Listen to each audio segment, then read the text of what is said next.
everyone, welcome to Let's Talk with Mariama, your channel of motivation, inspiration and positive vibes. So today I'm gonna talk about how to become a Swiss citizen. I know Thrill Things had actually asked this question months ago. I planned doing this video, but for some reason I just kept pushing it because I wanted to make sure that I have all the data that I needed, and so here I am today.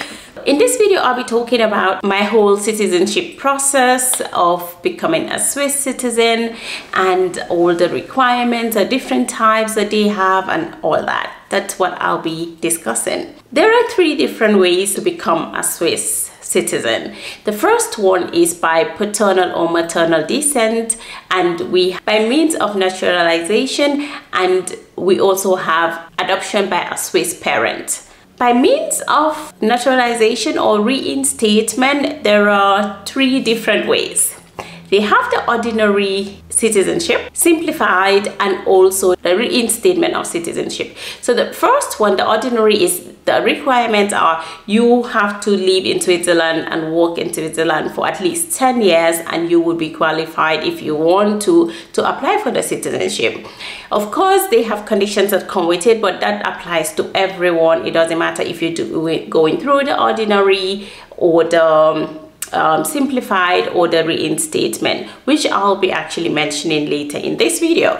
So you also have the reinstatement. The reinstatement of citizenship are those who actually lost their Swiss citizenship for one reason or the other, and then at some point in their lives they decide to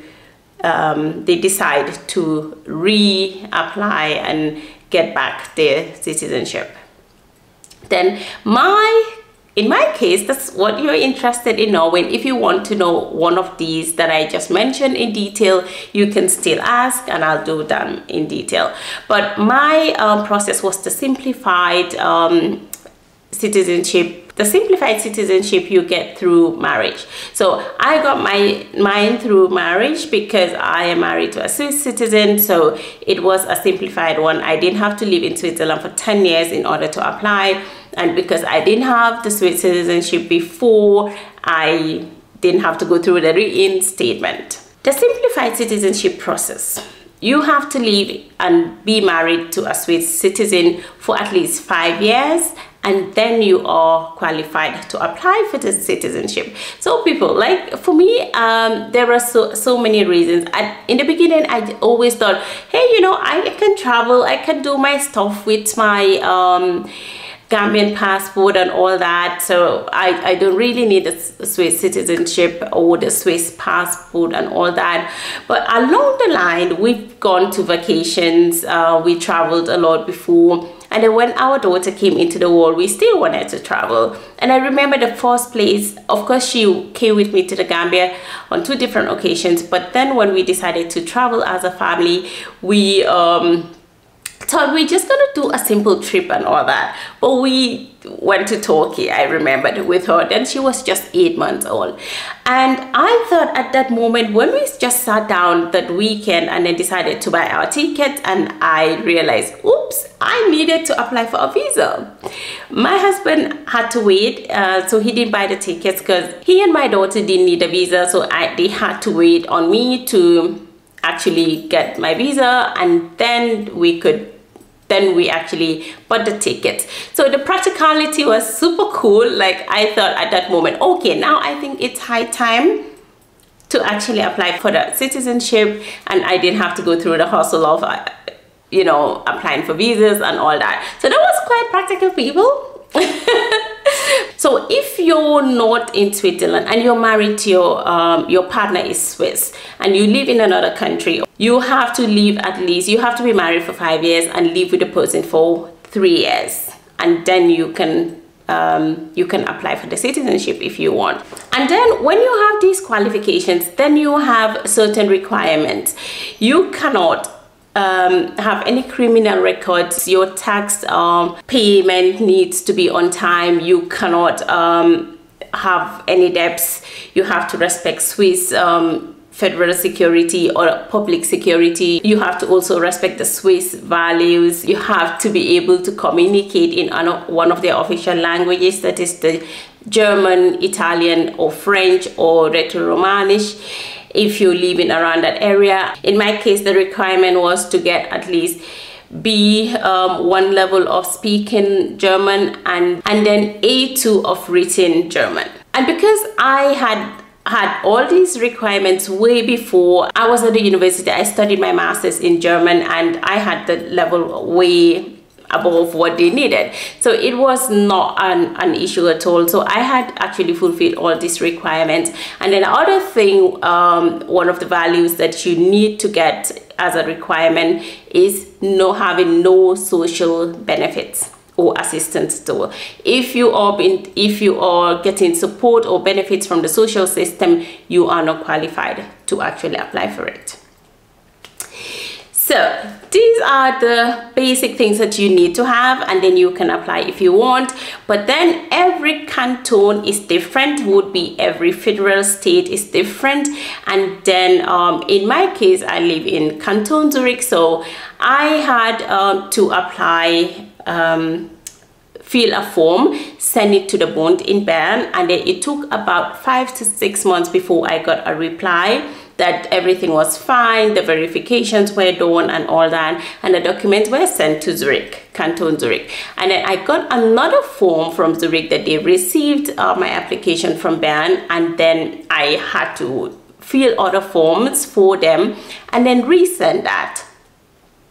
That also took few months, and then I got an email from the community where I live in. And I remembered when I got the email, I was at the airport in Brussels. I was traveling to the Gambia. I was on transit, and I read the email. I'm like, with an appointment date and everything, and it was like 2 weeks away.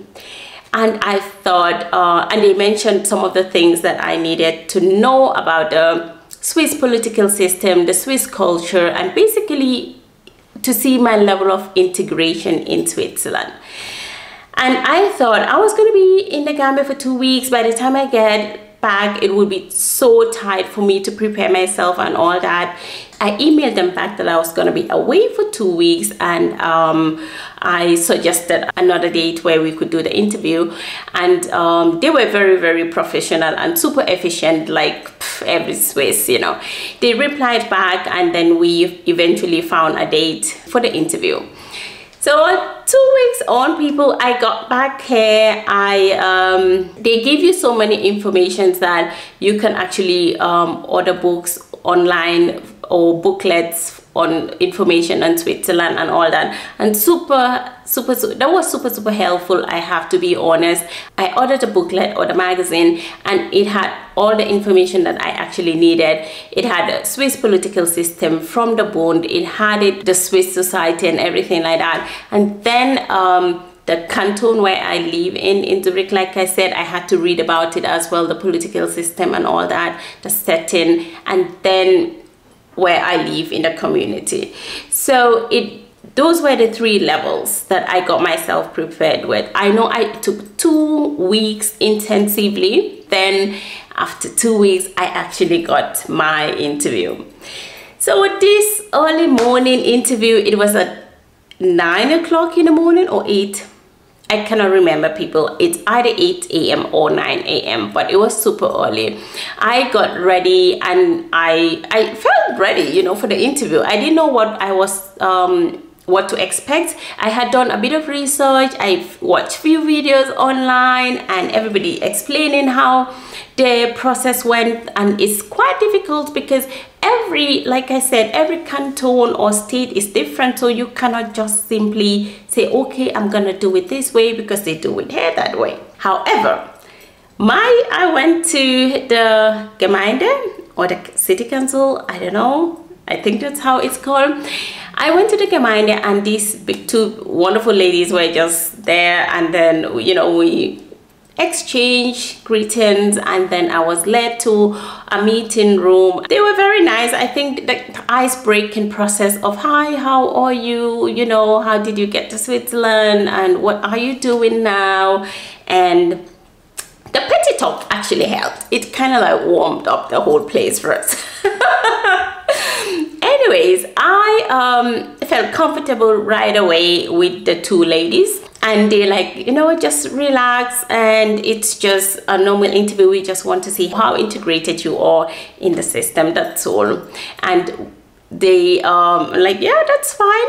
So then they started.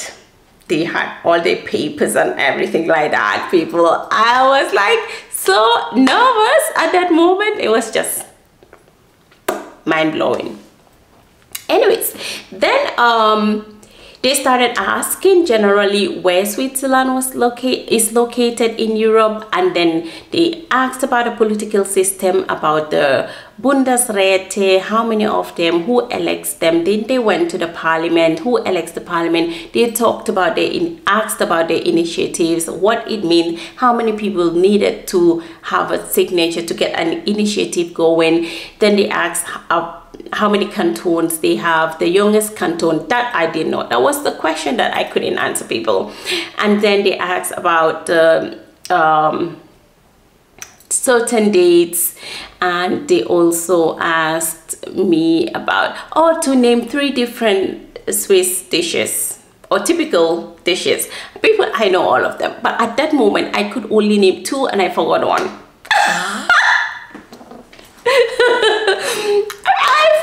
And I was like, oh no, it cannot be, whatever. And they just had to laugh, and then they mentioned 1 or 2 added to what I mentioned. I'm like, yeah, okay, that's great. Anyways, I think there were only 3 questions that I couldn't answer, and I honestly didn't know. The youngest canton was Jura. I didn't know that. The 3rd question that I couldn't answer, I couldn't remember. But so that was it. And then eventually I was congratulated that the interview went very, very well. They were impressed about all the things that I did in a short little amount of time. And the interview was actually conducted in Swiss German and not High German. And I understood almost everything that they said. And they were impressed about that. And I was impressed, and I'm proud of myself too, people.